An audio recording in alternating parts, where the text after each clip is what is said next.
In today's video, I'm going to teach you what a zero-based budget is, and then I'm going to take you inside of my computer, if you're okay with that, to show you how to make one. You know what I hate?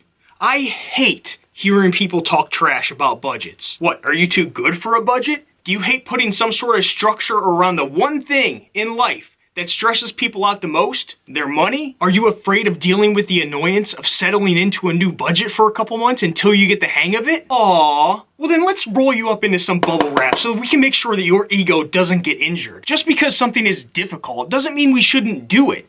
If that was the case, then why even learn how to drive? Shouldn't we just Uber everywhere? Of course not. Because while it may be convenient, it's still gonna cost us more money in the long run. Look, I hear their points of view, but I'm not buying into it because I used a budget the whole time I was paying off my $82,000 in debts, and I wouldn't take it back. And I still do a budget, and it's not hard. I copy from the previous month and paste it in the upcoming month.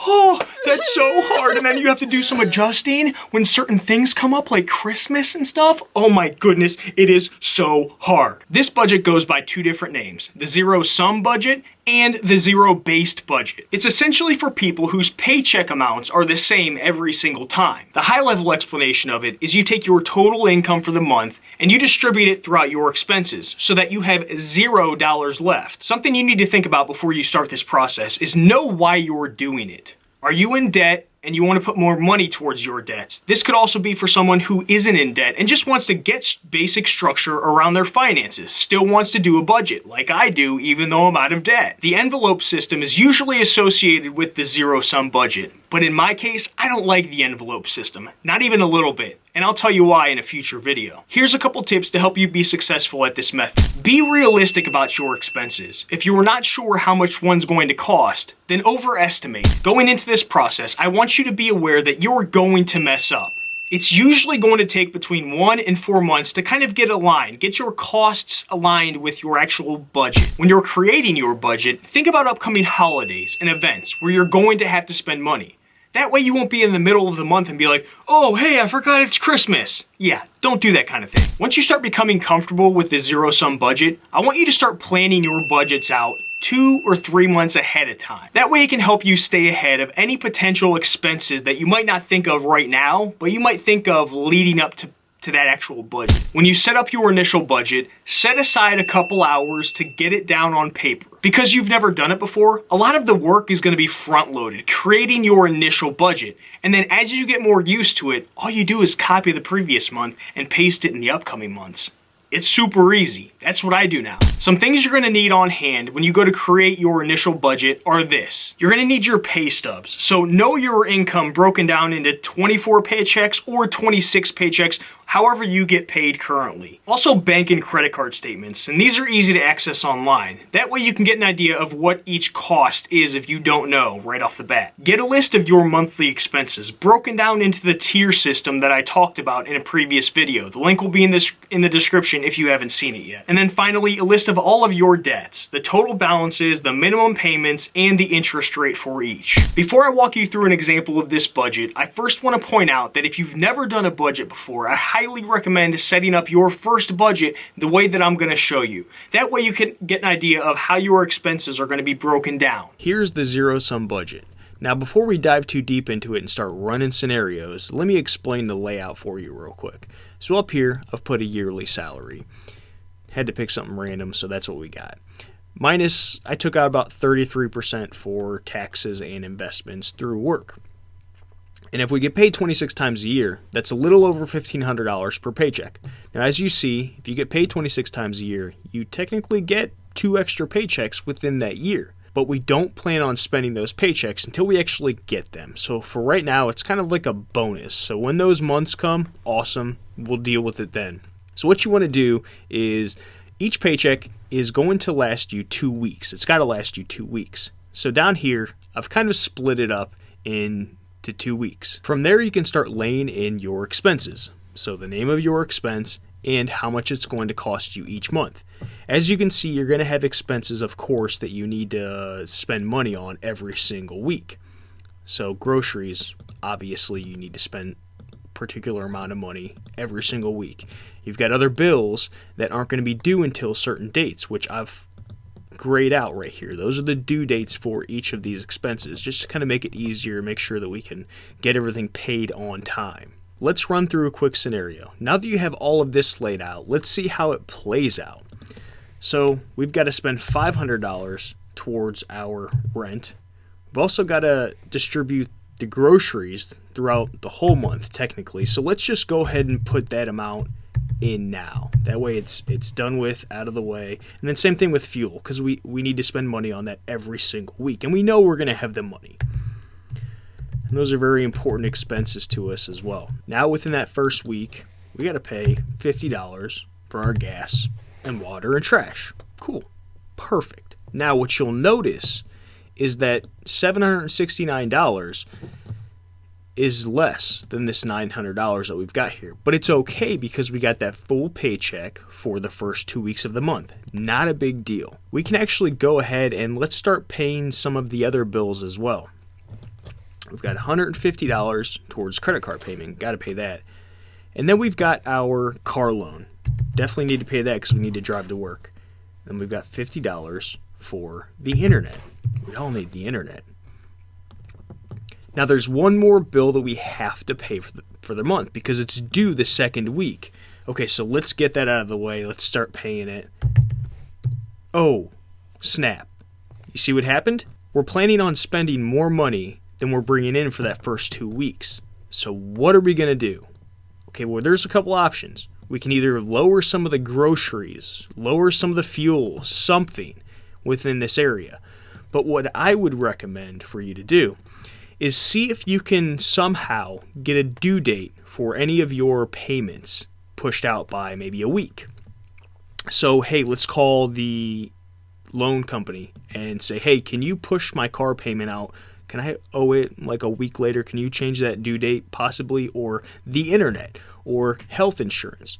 So that way we don't go over our budget here. Now there's a couple different methods to get around this, and I'll explain that in later videos, but for now, let's just try to get the due dates changed. Now this is a cool thing about this method is we're doing this before the month even starts, before we're actually having the money come into our pockets. That way we can plan for this kind of thing.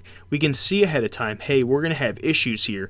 We better do something to try to fix this because we don't want to get into the moment and be like, oh, snap, we can't pay our health insurance because it's due today. Now we're going to get a late charge. Call the companies, explain to them your situation, and let them know, I'm just trying to get things set up on my personal budget. That way I can pay you because I want to pay you. So we called the health insurance company. They said, perfectly fine. We totally understand. They moved your due date back by a week. Awesome. Now what do we do? Because we have some extra money left over. So we've got $238 because so far you've spent $1,300. So with that $238, you can kind of do what you want at this point. You can go ahead and say, hey, let's pay off the whole cell phone bill. Let's kind of put it in another area. But what I would suggest is if you got a chance to move that due date out, why don't you just take that money that you would have been putting towards your health insurance and just put it towards a little fund, a fund for your health insurance that you won't spend until the following week, but we'll just plan on putting it into the side account. That way we don't spend it on anything else. It's there. We don't have to worry about it. Makes life a lot less stressful. Now it's time to plan for the second paycheck. Well, we first want to plan on spending the money towards any other bills that we have due that week. So we've got to make up for the rest of this health insurance. We've got $62 there. Electric's going to be due. Not a big deal. We got that covered. And then we've also got our car insurance and then student loans. Got to pay those stupid student loans. I hate those things. And then 100 bones. We'll call these are bones. These aren't dollars. These are bones. All right, that was weird. I don't know why I did that. But $100 towards your cell phone bill. Well, look at that. We've got everything planned out for the month.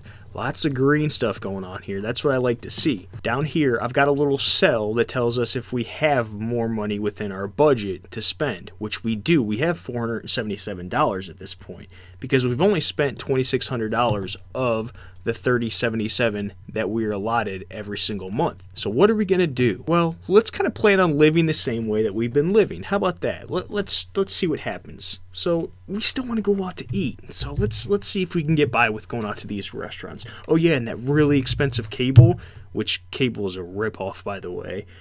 And then we also want to do a little vacation. Let's take a weekend away just to kind of party it up. And then let's buy some Netflix. And ooh, we gotta buy those clothes. We need those clothes. Now we're over our budget.